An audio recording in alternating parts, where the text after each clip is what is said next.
ओम शांति। आज 7 मार्च 2023 के साकार मधुर महावाक्य हैं। आप सभी को होली की इन एडवांस बहुत बहुत शुभकामनाएं, बहुत बहुत मुबारक। आज होली पर रंग खेलने के साथ साथ परमात्मा द्वारा गुणों और शक्तियों का रंग स्वयं पर अवश्य लगाएंगे। होली शब्द का अर्थ ही है पवित्र बनना, मन वचन कर्म से संपूर्ण पवित्र बनना है। होली अर्थात जो हो गई सो हो गई, जो बीत गया सो बीत गया। बीती को चितवो नहीं, बार बार याद नहीं करो। पास्ट में जो अच्छा हुआ वो बहुत अच्छी बात है, लेकिन जो कुछ बुरा हो गया वहाँ पॉइंट लगा देंगे, बिंदु लगा देंगे। उन बातों से पाठ सीखकर आगे बढ़ेंगे। होली अर्थात मैं आत्मा परमात्मा की हो गई। होली अब मैं आत्मा परम पिता को ही याद करूंगी, उनसे ही शक्ति प्राप्त करूंगी। एक दूसरे को होली मुबारक कहते हुए गुण और शक्तियों का रंग अपने श्रेष्ठ व्यवहार से अवश्य लगाएंगे। आज की मधुर मुरली में बाबा ने जीते जी मरने का अर्थ स्पष्ट किया। जब आप बाबा के बनते हो तो जीते जी मरते हो, पुरानी दुनिया से बुद्धियोग हटा लेते हो। इस बुद्धियोग हटाने में भी माया बहुत विघन डालती है। जो जीते जी मरकर बाबा का बनते हैं वही विजयी रतन बनते हैं। एक बाबा को याद करना है, अपनी बुद्धियोग को यहाँ वहाँ भटकाना नहीं। शिव के साथ सालिग्राम भी पूजे जाते हैं। ये इतने सारे जो सालिग्राम हैं ये यादगार है उन बच्चों का जो बाबा के कार्य में बाबा के मददगार बनते हैं। आप बच्चे ही बाबा के सहयोगी बनते हो, पवित्र बनते हो, तो आप बाबा के बच्चे सालिग्राम हैं। बार बार अशरीरी बनने का अभ्यास करना है। एक बाप को याद करते जो भी पापों का बोझा है वो उतार देना है। सुनते हैं बाबा के मधुर बोल। बाबा कहते मीठे बच्चे, विजयी रतन बनने के लिए जीते जी मरकर देही अभिमानी बन बाबा के गले का हार बनने का पुरुषार्थ करो। विजयी रतन बनने के लिए जीते जी मरकर देही अभिमानी बन बाबा के गले का हार बनने का पुरुषार्थ करो। क्वेश्चन है, स्वदर्शन चक्र का राज स्पष्ट होते भी बच्चों में धारणा नंबरवार होती है, क्यों? स्वदर्शन चक्र का राज स्पष्ट होते भी बच्चों में धारणा नंबरवार होती है, क्यों? क्योंकि ये ड्रामा बहुत कायदे अनुसार बना हुआ है। ब्राह्मणी 84 जन्मों को समझकर याद कर सकते हैं। माया ब्राह्मणों को ही याद में विघन डालती है, घड़ी घड़ी योग तोड़ देती है। अगर एक समान धारणा हो जाए, सब पास हो जाए तो लाखों की माला बन जाए। इसलिए राजधानी स्थापन होने के कारण नंबरवार धारणा होती है, क्योंकि राजधानी बन रही है तो धारणा नंबरवार होती है। गीता मरना तेरी गली में, जीना तेरी गली में। ओम शांति। बच्चों ने गीत सुना, यह है मरजीवापने का जन्म। मनुष्य जब शरीर छोड़ते हैं दुनिया मिट जाती है, आत्मा अलग हो जाती है, तो ना मामा ना चाचा कुछ भी नहीं रहते। कहा जाता ये मर गया, अर्थात आत्मा जाकर परमात्मा से मिली। वास्तव में कोई जाते नहीं, परंतु मनुष्य समझते आत्मा वापस गई और ज्योति ज्योत में समाई। अब बाबा समझाते ये तो बच्चे जानते हैं आत्मा को पुनर्जन्म लेना ही होता है। पुनर्जन्म को ही जन्म मरण कहा जाता। पिछाड़ी में जो आत्माएं आती हैं हो सकता है एक जन्म लेना पड़े, बस वो छोड़ फिर वापस चली जाएंगी। पुनर्जन्म लेने का भी बड़ा भारी हिसाब किताब है। करोड़ों मनुष्य हैं, एक एक का विस्तार तो नहीं बता सकेंगे। अब तुम बच्चे कहते हो, हे बाबा हमारी देह के जो भी संबंध हैं सब त्याग, अब तुम्हारे गले का हार बनने आए हैं, अर्थात जीते जी आपका होने के लिए आए हैं। पुरुषार्थ तो शरीर के साथ करना पड़ेगा, अकेली आत्मा तो पुरुषार्थ कर ना सके। बाबा समझाते जब रुद्र यज्ञ रचते हैं तो बहुत बड़ा शिव का चित्र मिट्टी का बनाते हैं। अनेक शालिग्राम के चित्र बनाकर मिट्टी के ही शालिग्राम बनाकर पूजते हैं। अब वो कौन से शालिग्राम है जो बनाकर फिर उनकी पूजा करते हैं? शिव को तो समझेंगे, वो परम पिता परमात्मा है, शिव को मुख्य रखते हैं। आत्माएं तो ढेर हैं, तो वे भी शालिग्राम बहुत बनाते हैं। 10,000 अथवा 1,00,000 भी शालिग्राम बनाते। रोज बनाया, तोड़ा, फिर बनाया, बड़ी मेहनत लगती है। अब वह ना पुजारी ना यज्ञ रचवाने वाले ही जानते हैं कि ये कौन है। क्या इतनी सब आत्माएं पूजनीय लायक हैं? नहीं। अच्छा समझो भारतवासियों के 33 करोड़ शालिग्राम बनाए, वह भी हो नहीं सकता, क्योंकि सभी तो बाबा को मदद देते नहीं। ये बड़ी गुह्य बातें हैं समझने की। 4-5 लाख रुपया खर्च करते हैं रुद्र यज्ञ रचने में। अच्छा, अब शिव तो परम पिता परमात्मा ठीक है, बाकी शालिग्राम इतने सब कौन से बच्चे हैं जो पूजे जाते हैं? इस समय तुम बच्चे ही बाबा को जानते हो, मददगार बनते हो। प्रजा भी जो मदद करती है, शिव बाबा को जो याद करते हैं, वो स्वर्ग में तो आ जाएंगे। बोले ज्ञान किसको ना भी दें तो भी स्वर्ग में आ जाएंगे। वो तो कितने ढेर होंगे, परंतु मुख्य 108 हैं। मम्मा भी देखो कितनी जबरदस्त रतन है, कितनी पूजी जाती है। अब तुम बच्चों को देही अभिमानी जरूर बनना है। जन्म जन्मांतर तुम देह अभिमानी रहे हो। कोई भी मनुष्य ऐसे नहीं कहेगा कि मैं आत्मा परमात्मा की संतान हूँ। संतान है तो उनकी पूरी बायोग्राफी मालूम होनी चाहिए। पारलौकिक बाप की बायोग्राफी बड़ी ज़बरदस्त है। तो बच्चे कहते अब जीते जी मरकर बाबा हम आपके गले का हार जरूर बनेंगे। आत्माओं की भी बड़ी बड़ी माला है, वैसे ही फिर मनुष्य सृष्टि की बड़े से बड़ी माला है। प्रजापिता ब्रह्मा है मुख्य, इनको आदम, आदिदेव, महावीर भी कहते हैं। अब ये बड़ी गुह्य बातें हैं। तुम समझते हो हम सब आत्माएं निराकार बाप की संतान हैं। ये मनुष्य सृष्टि का सारा सिजरा है, जिसको जिनोलॉजिकल ट्री कहा जाता। जैसे सरनेम होता है अग्रवाल, फिर उनके बच्चे पोतरे अग्रवाल ही होंगे। सिजरा बनाते हैं ना, एक से फिर बढ़ते बढ़ते बड़ा झाड़ हो जाता। जो भी आत्माएं हैं वो शिव बाबा के गले का हार है, वो तो अविनाशी हैं। प्रजापिता ब्रह्मा भी है। नई दुनिया कैसे रची जाती? क्या प्रलय हो जाती? नई दुनिया तो कायम है, सिर्फ जब पुरानी होती है तो बाबा आकर उनको नया बनाते हैं। अब तुम समझते हो हम नए से नए थे। हमारी आत्मा पवित्र नई थी, प्योर सोना थी। उनसे फिर हम आत्माओं को जेवर भी सोना मिला। जैसी आत्मा वैसा ही शरीर, उसको काया कल्पतरु कहते हैं। यहाँ तो मनुष्य की एवरेज आयु 40-45 वर्ष रहती है, कोई कोई की करके 100 वर्ष होती है। वहाँ तो तुम्हारी आयु एवरेज 125 से कम होती नहीं।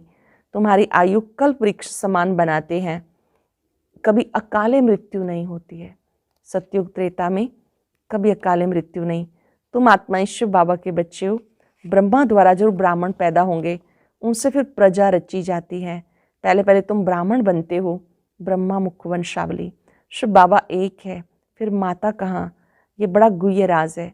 मैं इन द्वारा आकर तुम बच्चों को अडॉप्ट करता हूँ, तो तुम पुरानी दुनिया से जीते जी मरते हो। वह जो अडॉप्ट करते हैं वह धन देने के लिए करते हैं। बाप अडॉप्ट करते हैं स्वर्ग का वर्षा देने के लिए, लायक बनाते हैं, साथ में ले जाएंगे। इसलिए इस पुरानी दुनिया से जीते जी मरना है। ग्रस्त व्यवहार में रहते पवित्र बन बाप का बनना है। हम वहाँ के रहने वाले हैं। फिर सतयुग में सुख का पाठ बजाया। ये बातें बाबा समझाते, शास्त्रों में तो है नहीं। बाबा तुम बच्चों को पवित्र बनाते, आत्मा की मैल निकालते हैं। बाबा आते हैं, आत्मा को शुद्ध बनाते हैं, मैल निकालते हैं, तुम्हें ज्ञान का तीसरा नेत्र मिलता है। उन्होंने फिर तिजरी की कथा बैठ बनाई। वास्तव में बात यहाँ की है, तुम्हें ब्रह्मांड से लेकर सारे सृष्टि के आदि मध्यंत का सारा समाचार मिल जाता है। बाप एक ही बार आकर समझाते। सन्यासी तो पुनर्जन्म लेते रहते, ये तो आया और बच्चों को पढ़ाया, बस ये तो नई बात हो जाती। शास्त्रों में बातें हैं नहीं। ये बहुत बड़े से बड़ा कॉलेज है। कायदा है 1 हफ्ता तो अच्छी रीति समझाना पड़े, भट्ठी में बैठना पड़े। गीता का पाठ अथवा भागवत का पाठ भी 1 हफ्ता रखते हैं ना, तो 7 रोज भट्ठी में बैठना पड़े। विकारी तो सभी हैं, भले सन्यासी घर बार छोड़ निर्विकारी बनते, फिर भी जन्म विकार से लेकर फिर निर्विकारी बनने के लिए संन्यास करते। कई पुनर्जन्म को भी मानते हैं क्योंकि मिसाल देखते हैं। कोई बहुत वेद शास्त्र पढ़ते पढ़ते शरीर छोड़ते हैं तो उन संस्कारों के अनुसार फिर जन्म लेते, तो छोटेपन में ही शास्त्र अध्ययन हो जाता। कोई शास्त्र अध्ययन करते करते चले जाते, फिर नेक्स्ट बर्थ में जब पुनर्जन्म होता फिर बचपन से करने लगते, शास्त्र अध्ययन करने लगते, जन्म ले, अपने को अपवित्र समझ फिर पवित्र बनने के लिए संन्यास करते हैं। तुम तो एक ही बार पवित्र बन देवता बनते हो, तुम्हें फिर संन्यास नहीं करना पड़ेगा। तो उनका संन्यास अधूरा हुआ ना। ये बातें खुद भी समझा नहीं सकते, बाबा बैठ समझाते। वह उत्तम से उत्तम बाप जिसके तुम बच्चे बने हो। ये स्कूल भी है, रोजाना नई नई बातें निकलती हैं। कहते आज गुह्य ते गुह्य बातें सुनाता हूँ, नहीं सुनेंगे तो धारणा कैसे होगी। बाबा समझाते तुम मेरे बने हो तो शरीर का भान छोड़ना पड़े। बाबा के बने हो तो इस पुराने शरीर का भान छोड़ना पड़े। मैं गाइड बनकर आया हूँ वापस ले जाने। तुम हो पांडव संप्रदाय, वह जिस्मानी पंडे हैं, तुम रूहानी पंडे हो। वह जिस्मानी यात्रा पर ले जाते, तुम्हारी है रूहानी यात्रा। उन्होंने पांडवों को हथियार दे युद्ध के मैदान में दिखाया। अब तुम बच्चों में भी ताकत चाहिए, बहुत होते जाएंगे फिर ताकत भी बढ़ती जाएगी। तो बाबा समझाते मैंने तुम्हें गोद में लिया इस ब्रह्मा द्वारा, इसलिए इनको मात पिता कहते हैं। ये तो सब कहते तुम मात पिता, हम बालक तेरे। अच्छा, उनको तो गॉड फादर कहा जाता, गॉड मदर तो नहीं कहा जाता। तो मदर कैसे कहते? मनुष्य फिर जगदम्बा को मदर समझ लेते, परंतु नहीं, उनके भी माता पिता हैं। उनकी माता भला कौन सी है? ये बड़ी गुह्य बातें हैं। गायन तो है परंतु सिद्ध कर कौन समझाए। तुम जानते हो ये माता पिता है, पहले है माता, बराबर तुमको इस ब्रह्मा माता के पास पहले आना पड़े। इनमें प्रवेश कर तुमको अडॉप्ट करता हूँ, इसलिए ये माता पिता ठहरे। ये बातें कोई शास्त्र में है नहीं। बाबा समझाते कैसे तुम मुख वंशावली बनते हो। मैं ब्रह्मा मुख से तुमको रचता हूँ। कोई राजा है, कहेंगे मुख से तुमको कहता हूँ तुम मेरे हो। ये आत्मा कहती है, परंतु उनको फिर भी माता पिता नहीं कहेंगे। ये बड़ी वंडरफुल बात है। जानते हो हम शिव बाबा के बने हैं तो देह का भान छोड़ना पड़े। अपने को आत्मा और शरीरी समझना मेहनत का काम है। इसको कहा जाता राजयोग और ज्ञान। देह का भान छोड़ देना, अपने को आत्मा निश्चय करना, इसको कहा जाता राजयोग और ज्ञान। दोनों अक्षर आते हैं। मनुष्य जब मरते कहते हैं राम राम कहो, या गुरु लोग अपना नाम दे देते। गुरु मर जाता फिर उनके बच्चे को गुरु करा देते। यहाँ तो बाप जाएंगे तो सभी को जाना है, बाबा जाएंगे तो सबको ले जाना है। ये मृत्यु लोक का अंतिम जन्म है। बाबा हमें अमर लोक में ले जाते हैं, वाया मुक्ति धाम जाना है। ये भी समझाया जाता जब विनाश होता तो एक कलयुग का पुर नीचे चला जाता, सतयुग ऊपर आ जाता। बाकी कोई समुद्र के अंदर नहीं चले जाते। यहाँ तुम बच्चे सागर के पास आते हो रिफ्रेश होने के लिए। यहाँ तुम सम्मुख ज्ञान डांस देखते हो, दिखाते गोपियों ने श्री कृष्ण को डांस कराई। ये बात इस समय की है। चात्रक बच्चों के सामने बाबा की मुरली चलती है। सुनने वाले बच्चे अगर ध्यान से सुनते हैं, एकाग्र होकर सुनते हैं, चात्रक हैं, तो बाबा की डांस बहुत अच्छी होती है। मुरली चलाते हैं। बच्चों को भी सीखना पड़े, फिर जो जितना सीखे। समझाना है बेहद के बाप से स्वर्ग का वर्षा लो। हे भगवान कहते हो वह रचयता, जरूर स्वर्ग ही रचेंगे। ये एक ही बाप है जो स्वर्ग रचते हैं, वो फिर आधा कल्प चलता है। बाबा तुम्हें कितने राज समझाते। बच्चों को मेहनत करके धारणा करनी है। बाबा जो ज्ञान की बातें समझाते, बच्चों को उसकी धारणा करनी है। स्वदर्शन चक्र का राज भी बाबा ने कितना साफ बताया। 84 जन्मों के चक्र को ब्राह्मण याद कर सकते हैं। यह बुद्धि का योग लगाकर चक्र को याद करना, परंतु माया घड़ी घड़ी योग तोड़ देती है, विघन डालती है।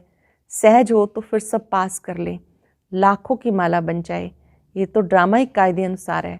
मुख्य 8, उसमें फर्क नहीं पड़ सकता। त्रेता के अंत में जितने प्रिंस प्रिंसेज हैं सब मिलकर जरूर यहाँ ही पढ़ते होंगे। प्रजा भी पढ़ती होगी, यहाँ ही किंगडम स्थापन होती है। बाप ही किंगडम स्थापन करते और कोई प्रिसेप्टर किंगडम स्थापन नहीं करते हैं। कोई भी धर्म संस्थापक राजधानी स्थापन नहीं करते, बाबा धर्म और राज्य दोनों की स्थापना करते हैं। यही यह वंडरफुल राज है। सतयुग में लक्ष्मी नारायण का राज्य कहाँ से आया? कलयुग में तो राजाई है नहीं, अनेक धर्म है, भारतवासी कंगाल हैं। कलयुग की रात पूरी हो, दिन शुरू हुआ और बादशाही चली। ये क्या हुआ? अल्लाह वल दिन का खेल दिखाते हैं ना, तो कारुण के खजाने निकल आते हैं। तुम सेकंड में दिव्य दृष्टि से बैकुंठ देख कर आते हो। अच्छा, माता पिता बाप दादा बच्चे सारी फैमिली इकट्ठी बैठी हुई है। यहाँ माता पिता बच्चे सब इकट्ठे हैं, पूरी फैमिली है। मीठे मीठे सिक्के लदे बच्चों प्रति माता पिता बाप दादा का याद प्यार गुड मॉर्निंग। रूहानी बाप की रूहानी बच्चों को नमस्ते। रूहानी बच्चों की रूहानी बाप दादा को नमस्ते, गुड मॉर्निंग। शुक्रिया बाबा, शुक्रिया। धारणा के लिए सार। पहली पॉइंट है, बाप समान सबको रिफ्रेश करने की सेवा करनी है। चात्रक बन ज्ञान डांस करनी और करानी है। इस शरीर का भान छोड़ पुरानी दुनिया से जीते जी मरना है। शरीर का भान छोड़ पुरानी दुनिया से जीते जी मरना है। अशरीरी रहने का अभ्यास करना है। स्वयं को स्वर्ग के वर्षे के लायक बनाना है। वरदान है, होली के अर्थ स्वरूप में स्थित हो। सच्ची होली मनाने वाले हाईएस्ट होलीएस्ट भव। होली के अर्थ स्वरूप में स्थित हो। सच्ची होली मनाने वाले हाईएस्ट होलीएस्ट भव। होली अर्थात जो कुछ हुआ वह हो गया, हो लिया। जो सीन हो ली अर्थात बीत गई। बीती को बीती करने के लिए सदा ड्रामा की ढाल को यूज करो। होली का रंग पक्का तभी लगता है जब हर वक्त याद रहता है कि होली, जो बीता सो बीता। वह कभी ड्रामा की कोई भी सीन देखते, क्यों, क्या, कैसे, इन प्रश्नों में उलझते नहीं। सदा ज्ञान मंथन कर अपनी होलीएस्ट हाईएस्ट स्टेज बना लेते हैं। कोई भी सीन को देखकर ऐसे बच्चे कभी उलझते नहीं, क्या, क्यों, कैसे, इन प्रश्नों में उलझते नहीं। सदा ज्ञान मंथन कर अपनी होलीएस्ट हाईएस्ट स्टेज बना लेते हैं। स्लोगन है, सबसे बड़े धनवान वो जिनके पास पवित्रता का श्रेष्ठ खजाना है। सबसे बड़े धनवान वो जिनके पास पवित्रता का श्रेष्ठ खजाना है। आज याद रखेंगे, मैं आत्मा बाबा की होली, बाबा के संग ज्ञान, गुण और शक्तियों के रंग अच्छे से खेलेंगे। हाईएस्ट होलीएस्ट आत्मा। एकाग्र हो जाएं। भ्रिकुटी में स्थित ज्योति बिंदु आत्मा को देखें। बाबा ने अपनी शक्तियां देकर मुझे होली बना दिया।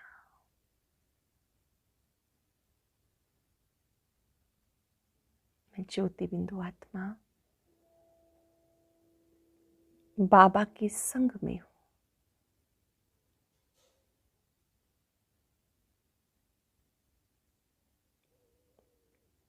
परमात्म संग का रंग कल्प में एक बार ही लगता है। बाबा से वायदा करें, ड्रामा का कोई भी दृश्य देखकर क्या, क्यों, कैसे नहीं करेंगे। पास्ट इज पास्ट, हो गई सो हो गई।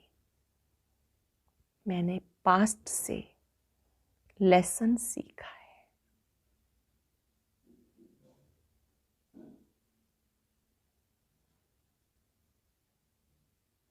बाबा के स्वरूप को देखते महसूस करें, बाबा से अनेक रंगों का प्रकाश मुझ आत्मा में समा रहा है। संतुष्टता का रंग, पवित्रता का रंग,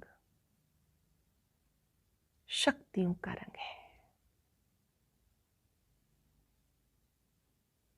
शुक्रिया बाबा, शुक्रिया। और अब सुनते हैं आज का अव्यक्त ज्ञान मोती।